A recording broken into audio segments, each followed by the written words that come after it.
Moi, je suis une personne qui aime faire beaucoup de choses. Peut-être trop de choses, diraient certaines personnes, à commencer peut-être par mon superviseur de doctorat. Mais bon, je suis comme ça, j'aime ça faire des conférences, j'aime ça faire de la recherche sur 4 sujets différents, apprendre 9 langues, écrire des livres. Je peux pas m'empêcher de faire toutes sortes de choses.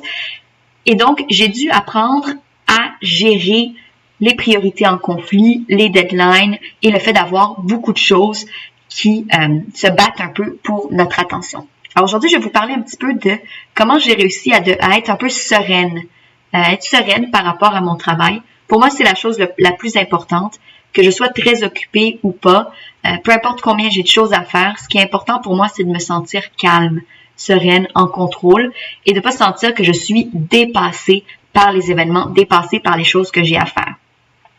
Et une des stratégies que j'ai pour m'aider à faire ça, c'est ce dont je vais vous parler aujourd'hui. C'est l'idée de choisir à chaque semaine ce qui va retenir mon attention pendant la semaine qui s'en vient. Pourquoi? Parce qu'on ne peut pas se concentrer sur 15 choses en même temps. On ne peut pas avoir 15 priorités en même temps. On ne peut pas optimiser pour 15 résultats à la fois. C'est impossible. Il faut avoir une priorité à la fois. Peut-être 2, ça se discute. Mais on ne peut pas avoir tout le temps dans notre tête des choses urgentes à court terme, la thèse qu'il faut finir d'ici 3 ans, la conférence le mois prochain, où est-ce que je veux aller cet été, quelles sont les conférences qui s'en viennent. Tout ça ne peut pas partager un espace. Notre cerveau est trop petit, à mon avis. En tout cas, le mien, il est pour se concentrer sur toutes ces choses en même temps. Alors, ce que je fais, c'est que à tous les dimanches, et vous pouvez vous mettre un rappel dans votre agenda si vous voulez commencer à faire ça et vous avez peur d'oublier. Donc, à tous les dimanches, je regarde toutes les choses que j'ai à faire.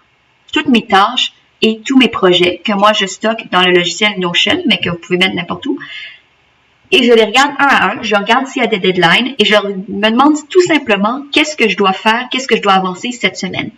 Généralement, je choisis 1 ou 2 choses sur lesquelles je vais me concentrer cette semaine. Des fois, un projet de deep work, donc un projet généralement d'écriture, un projet difficile et un projet plus facile pour les moments où je suis plus fatiguée. Et ça, c'est ce sur quoi je vais me concentrer pendant la semaine qui s'en vient.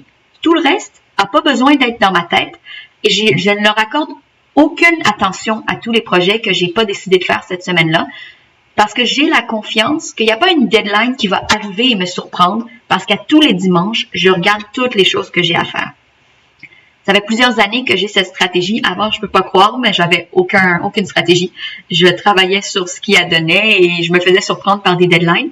Mais depuis que je fais cette stratégie, c'est plus arrivé. Je sens pas jamais rater une deadline, ou en tout cas, c'est très rare, parce que je les vois venir et j'ai pas non plus le stress de me dire, mon Dieu, je devrais être en train de travailler sur ma thèse. Si j'ai décidé cette semaine-là que je travaille sur ma thèse, je le fais. Et si j'ai décidé que cette semaine-là, je travaille sur autre chose, j'ai pas de sentiment de culpabilité ou de stress qui vient de là. Si vous avez aucun système pour gérer vos tâches et vos projets, moi, je vous conseille de faire le minimum pour ne pas être dépassé un peu par les besoins d'avoir un système parfait. Faites tout simplement, comme j'ai fait au début, une liste de tous vos projets. Moi, quand je me suis fait ça, c'est tout simplement une page sur Google Keep ou honnêtement, ça peut être un bout de papier, c'est pas vraiment important. Et vous listez tous les projets, toutes les choses pour lesquelles vous êtes engagé. Ça n'a pas besoin d'avoir aucune hiérarchie. C'est pas un outil qu'on va utiliser pour prioriser notre temps ou pour planifier notre temps. C'est juste un dépositoire pour ne plus avoir ces projets qui se battent pour notre attention dans notre tête et simplement être rassuré que si à chaque semaine vous lisez toute cette liste et que vous choisissez les choses qui sont importantes et ou urgentes à faire cette semaine-là, vous aurez rien d'autre qui est un peu en train de brûler pendant que vous regardez pas. Donc, essayez ça. Et si ça vous tente, donnez-moi-en des nouvelles. Pour moi, ça a vraiment changé ma vie d'avoir cette idée que chaque semaine est une nouvelle semaine où je décide quelles sont mes priorités. Tout le reste sort un petit peu de mon esprit. Et je vous souhaite d'adopter une stratégie, celle-là ou une autre, pour que même si vous faites beaucoup de choses et qu'il y a beaucoup de choses qui sont importantes pour vous, comme c'est souvent le cas lorsqu'on est au doctorat ou même juste lorsqu'on est aux études, mais que vous ayez quand même une tranquillité d'esprit. Bon travail et à la prochaine.